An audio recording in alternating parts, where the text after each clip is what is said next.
Hello, everyone. I am Verdel Jones, talk show host of Conversations with Verdel Jones, and I am also one of the stars of a family show called Let's Kick It with the Joneses.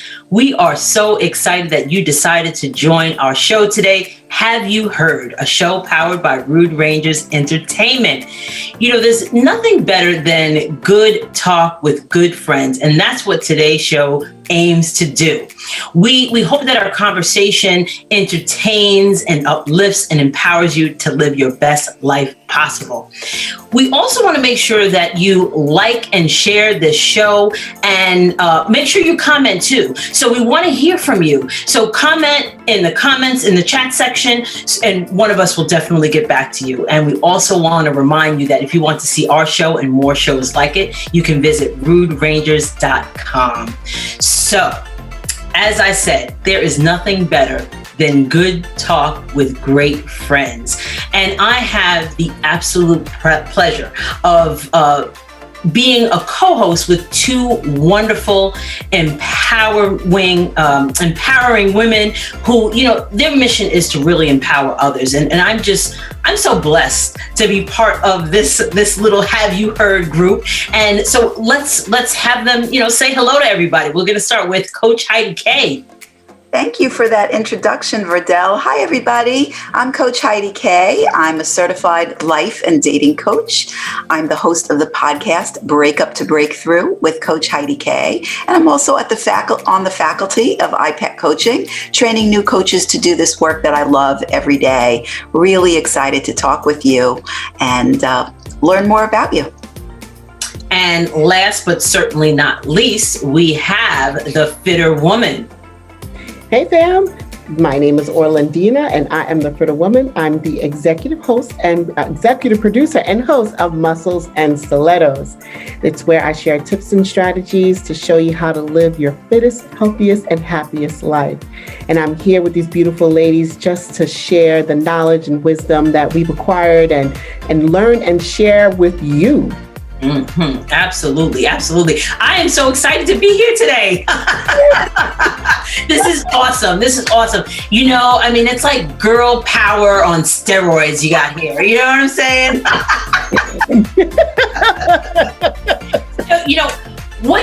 We you know, this has been such a busy time and there's so many different things going on. And one of the things that I know people love to do is like kind of lose themselves in a good book. I'm not one of those people. She was gonna pull out a big old book. She was like, but we have people who actually love to escape or read up on something that might be interesting. So what have you guys been reading? Coach Heidi K, what have you been reading lately? So I've been reading an amazing book that is just really captivating me. It's called Maybe You Should Talk to Somebody by Lori Gottlieb.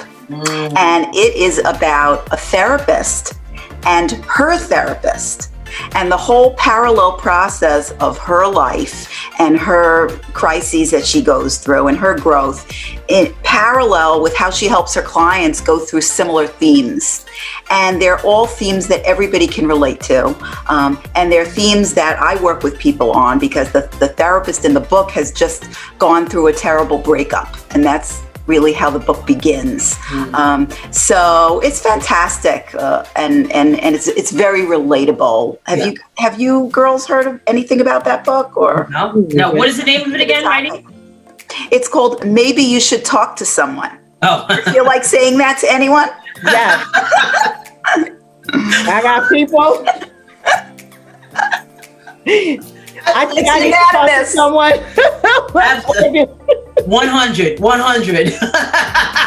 I'm going to make us buttons that say that. Maybe you should talk to someone. I love that. You know what? That's a great idea. I love that. I like that. Shirts. Talk to someone and underneath it, just not me. Not me. Me? Right. Or maybe a professional. Maybe a professional. And under that, not me. Because people are so, you know, there's so many negative things going on. And I'm like, I don't want to hear it. I know there's a lot of bad stuff happening. I don't want to hear it. Well, I'm not the professional. Thank you. Right, yeah. But that sounds like an awesome book. Mm-hmm. Yeah, I really recommend it. Okay, maybe you should talk to some. What have you been checking out, Orlandina? Don't laugh. I'm reading 2 books right now. The first book, this is called A Journey Inward. Not the one to laugh at, but A Journey Inward. And I actually know the author. It's my sensei. I study Brazilian Jiu-Jitsu. Oh. And what he does. Wait.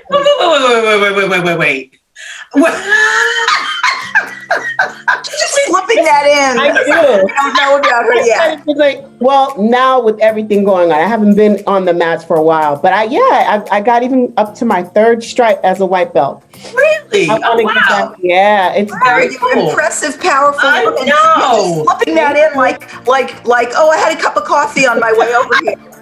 And on the way, I stopped at the dojo and studied Brazilian Jiu-Jitsu. Exactly. Really? Okay. Yeah. Go ahead, Orlandina. Go ahead. Let me tell you, that'll be a story for another day, but I'll tell you what. I walked in there, I'm like, wow, these people are very sweaty and they're on top of each other. Now, I don't think this is for me. That place stayed in my mind so much that within 3 or 4 months, I went back and signed up and have not looked back since. Wow. I loved it. Interesting. But I had to kind of put it to the side just because I was training and, with COVID, everything shut down. So he's actually reopening soon. I'm excited. Nice. But it's written by Nardu Deborah, and it's called A Journey Inward. And what he does is he takes different principles of jiu-jitsu and likens them to life. So something as simple as folding your gi, which is very important. After you practice, you take your gi, you sit down and you fold it. But in the process of folding, you are folding. You are living your life. He's using the analogy of folding the gi to life, slowing down, taking time, pressing, putting everything in its order, and that's how life is. So he takes different principles: bowing to the mat, humbling yourself, becoming an uke, which is a partner where you're being attacked.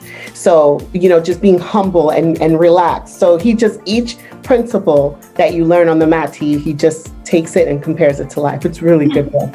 Great book. That sounds fascinating. Yeah, it really does. It really is good. And he's got such a great tone. Like, I can hear his voice because I know him. But I think if anybody were to read that, you would hear his voice. It's very calm. And then the other book, it's The Farmer's Almanac. Real? Wow. I love reading The Farmer's Almanac. I don't know why.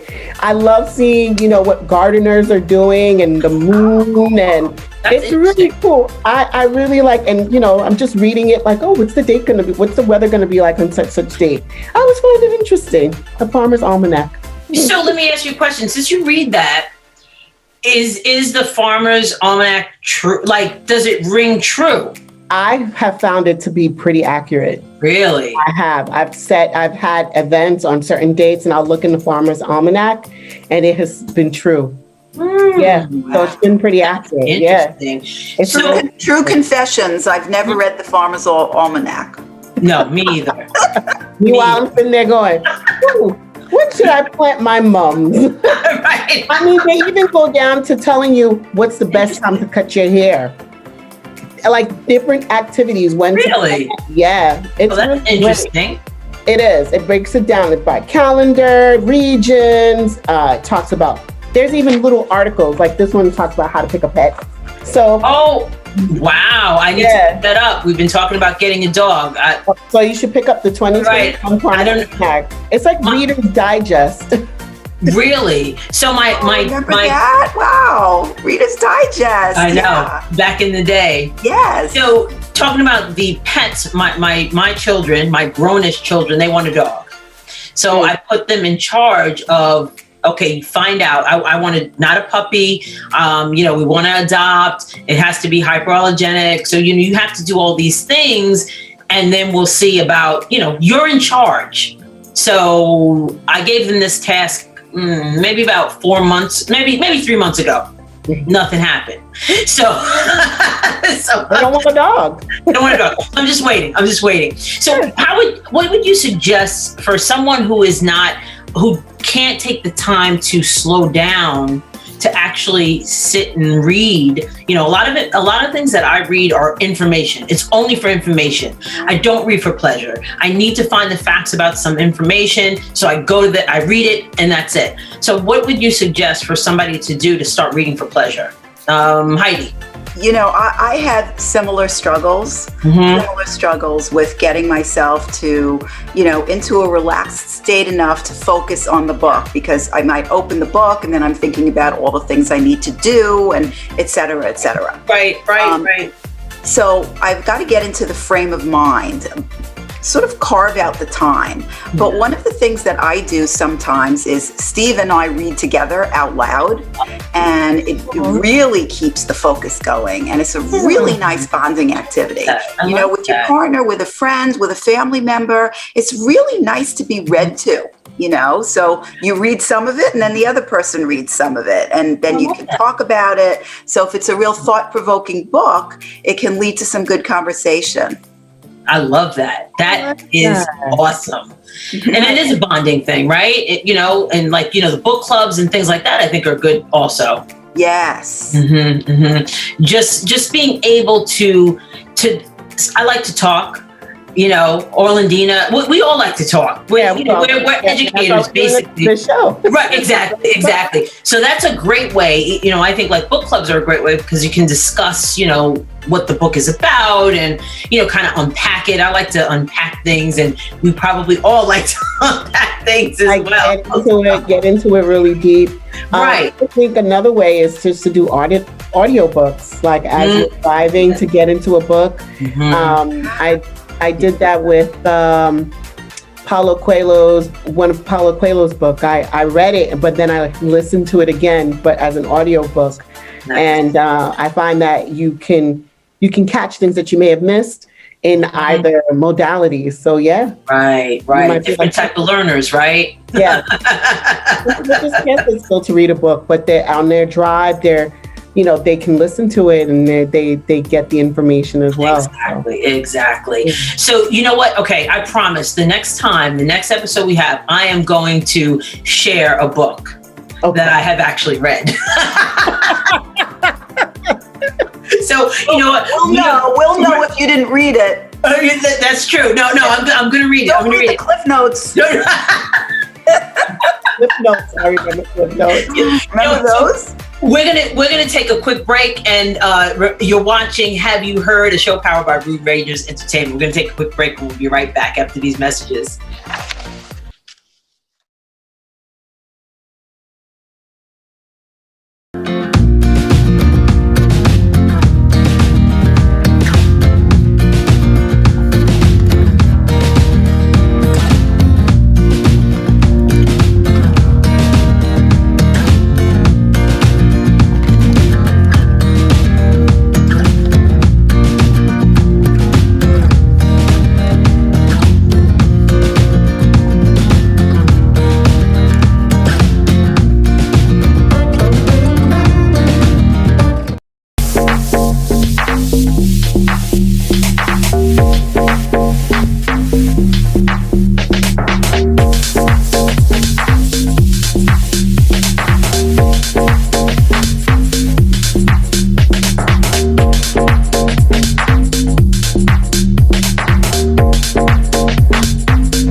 Welcome back. I'm Verdel Jones, and I have the pleasure of being joined by Coach Heidi K and the fitter woman, Orlandina. Thank you so much for watching Have You Heard, a show powered by Rude Rangers Entertainment Network.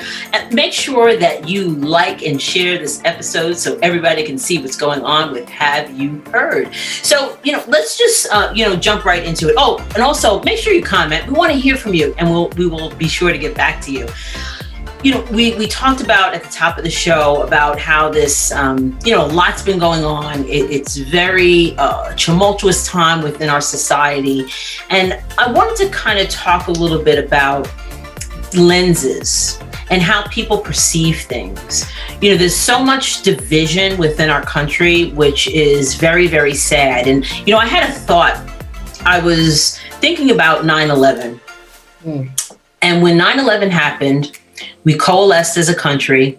We stood up and sang our national anthem, and we were proud Americans, and we all came together. And that was a national crisis. So now we're in the midst of another crisis, and there is such division. When we're supposed to be coming together as a country, we're not. So, but people see things differently. There's a different lens that individuals see things at. And I think we're at a point now where we're not understanding what lens people are looking through. Your experiences really kind of formulate the way that you think. And sometimes I think we're quick to make a rash decision, about what somebody is thinking, but not really fully understanding where their perspective might be and what their lens might be. And I've been doing a lot of thinking about this. We have conversations in our home about this as well, because sometimes we're so quick to react about things instead of taking a step back and saying, hey, maybe this is how they perceive it. Can we honor and respect that and come to some understanding? So those are some of the things that, I've been thinking about as our country is kind of grappling with this sense of uncertainty and division, It's interesting that you say that, because those are sometimes I say, when somebody has a point of view that I may not necessarily agree with, I always want to try to understand where they're coming from. Yeah. And because the thing is, it's one I can understand if I may not agree with it, but I need to understand why you feel the way you do, because I can't dismiss it, because you feel it. You feel and you feel strongly about it, whatever it may be, just as I feel strongly about my point of view. Case in point, I remember hearing about Candace Owens. Candace Owens. And I know we don't talk politics, so I'm not going to say a stance one way or another in regards to her, but I'm like, who is this woman? And why are we so, why is she being villainized in her way of thinking? So I can't agree or disagree because I didn't know who she was. So I started to do some research and really read up on her and see who she is. And I'll keep my personal opinion to myself, because it's neither here nor there. But I had to understand where she was coming from. People such as her, Larry Elder, these are Black conservatives. And what is the Black conservative? What is their philosophy? Why do they feel the way that they do? Whether I agree with them or disagree with them, that doesn't matter. But I needed to understand from what position they were coming from. I can't dismiss them. I had to understand. So I understand where they're coming from. I have my own opinions, but I understand where they're coming from. And I think that's very, very important to understand where people are coming from, instead of just dismissing them.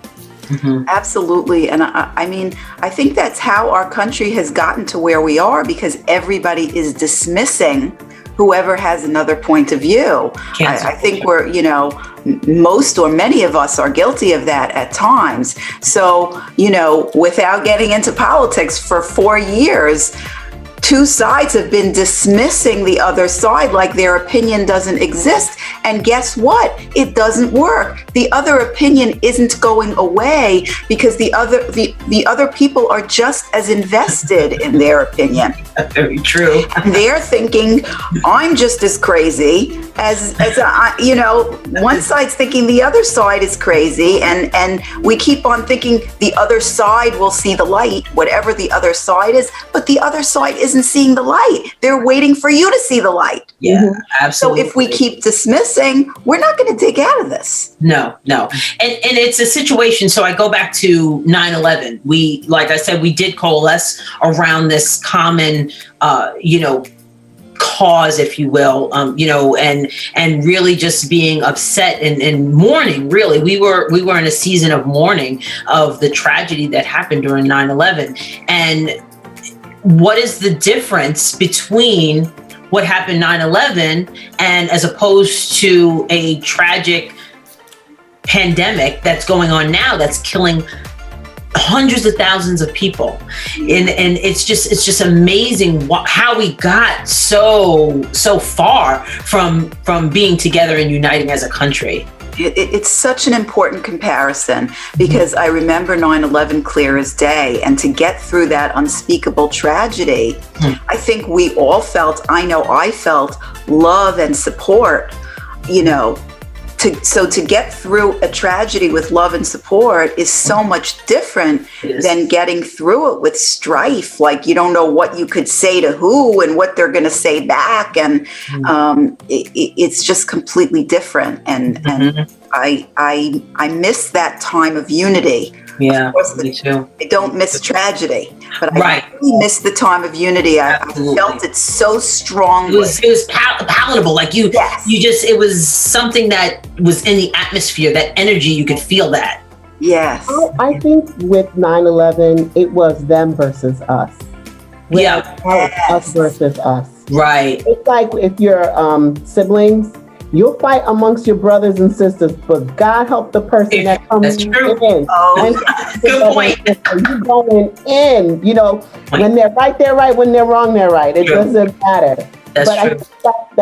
I think that was the biggest thing. It was somebody came to our house and attacked us. Right. And so we felt so violated. There was no race that was differentiated. There was no race that was pointed out. No religion